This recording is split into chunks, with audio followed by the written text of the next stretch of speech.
saveur divine. Cette bonne nouvelle du royaume sera prêchée dans le monde entier pour servir de témoignage à toutes les nations.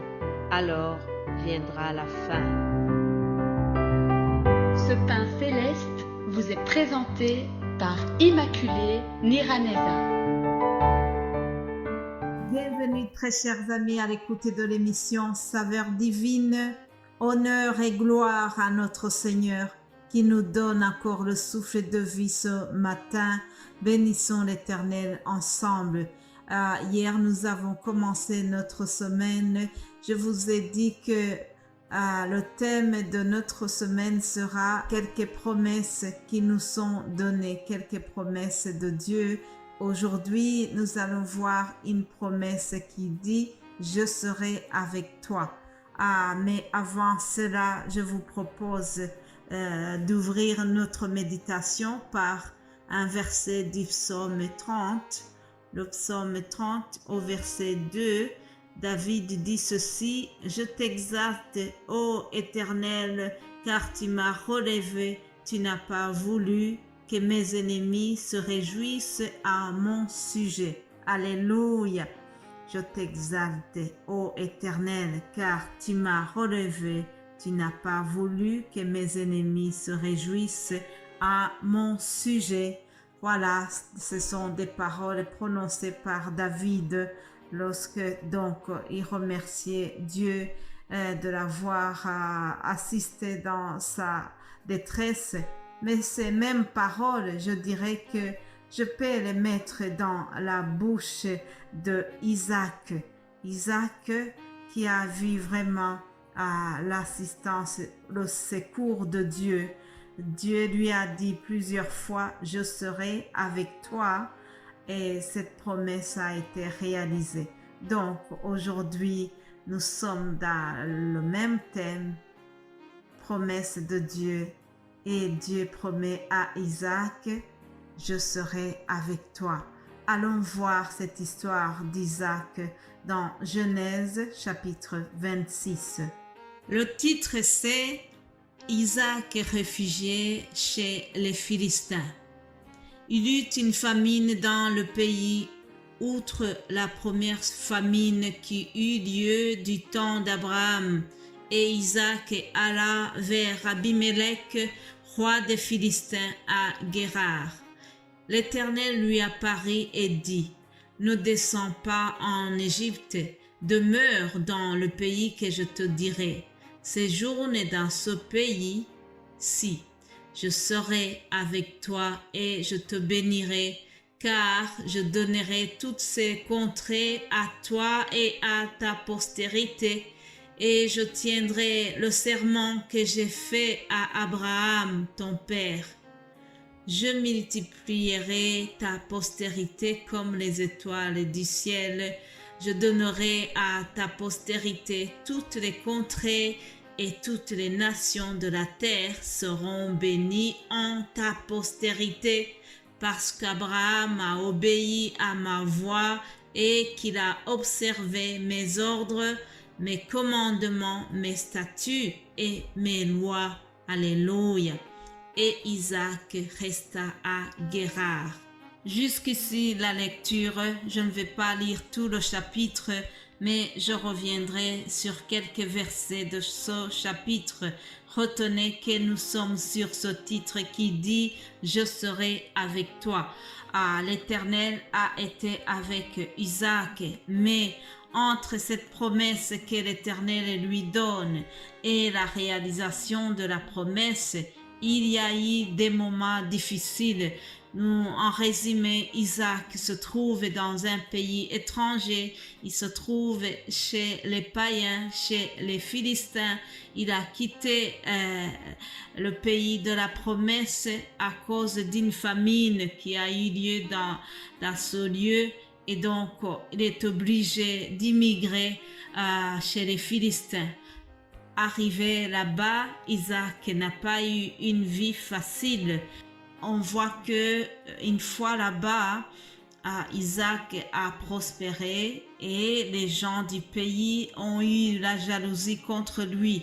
Au verset 12, nous lisons que Isaac sema dans ce pays et il cueillit cette année le centuple, car l'Éternel le bénit.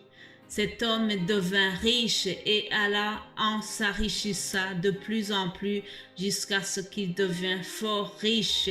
Il avait des troupeaux de menu bétail et des troupeaux de gros bétail et un grand nombre de serviteurs. Aussi, les Philistins lui portèrent envie. Voilà, chers amis. Donc, l'Éternel a béni Isaac dans le pays étranger où il se trouvait. Et les natifs de là-bas ont eu beaucoup de jalousie contre lui. Il fut un moment même où ils étaient jaloux de lui parce qu'il avait une très belle femme.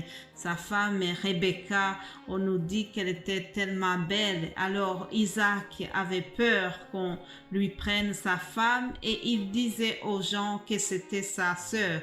Isaac ainsi que ses serviteurs ont été vraiment très détesté dans le pays où il se trouvait. Au verset 15, on nous montre que ils avaient creusé des puits et puis on est venu combler les puits. Bien aimés de Dieu, sachez que dans ce lieu, c'est dans des milieux très désertiques. Et donc, l'eau, c'est quelque chose de très, très précieux. Il devait creuser des puits pour avoir de l'eau. Mais on nous dit que les puits qu'Isaac avait creusés, on est venu et on les a comblés de poussière. C'est ce que nous lisons au verset 15. Cependant, Isaac ne s'est pas découragé. Au verset 18, nous voyons que il a creusé à nouveau les puits d'eau qu'avait creusé son père Abraham. Il a de nouveau creusé, donc il ne s'est pas découragé. Au verset 22, nous voyons que Isaac et ses serviteurs ont creusé un autre puits et cette fois-ci, on ne leur a pas cherché des querelles et on appela ce puits Rehoboth, ce qui signifie l'Éternel nous a maintenant mis au large et nous prospérerons dans le pays. Alléluia. Mais bien-aimés de Dieu, toutes ces tentatives de creuser des puits, malgré qu'on est venu combler les puits, ça nous montre que Isaac était vraiment très courageux avec ses serviteurs. Il ne se sont pas découragés et surtout, ils n'ont pas gardé rancune à l'égard de leurs ennemis. Ils ont persévéré et l'Éternel aussi a été avec eux comme il avait promis. Mais voyant l'hostilité qui remontait, voyant la haine des Philistins qui s'agrandissait, à un certain moment, Isaac et sa famille ont quitté le lieu. Ils sont allés vivre à Beersheba. Alors, une fois arrivé là-bas, l'Éternel apparut à Isaac pendant la nuit et lui dit, « Je suis le Dieu d'Abraham ton père. Ne crains point, car je suis avec toi. Je te bénirai et je multiplierai ta postérité à cause d'Abraham mon serviteur. » Il bâtit là un autel, invoqua le nom de l'Éternel et y dressa sa tente. Et les serviteurs d'Isaac y creusèrent un puits. Alléluia. Voilà, chers amis, l'Éternel est en train de lui rappeler toujours qu'il est avec lui, qu'il sera avec lui, comme il a été avec Abraham, son père. Alléluia. Vous voyez, Isaac était en train de bénéficier de l'alliance et de la promesse donnée à son père Abraham. Et ce qu'il avait promis à Abraham, ça devait se transmettre à Isaac. Ça se poursuivait à son fils Isaac. Mais bien-aimés de Dieu, nous sommes bénis beaucoup plus que à Isaac parce que nous aussi, nous avons une promesse qui nous suit au travers Jésus-Christ. Nous sommes bénis non pas seulement au travers d'Abraham, mais au travers Jésus-Christ. Alors, Christ est au-dessus d'Abraham.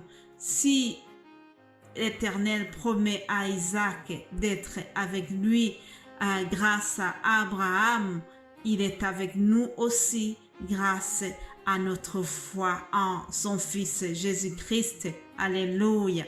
Je reviendrai sur cette histoire de Isaac demain et nous allons encore une fois partager sur ce passage du chapitre 26, Genèse 26. Nous allons continuer cette méditation demain. Passez une excellente journée et soyez rassurés que Jésus est avec nous jusqu'à la fin du monde. Amen.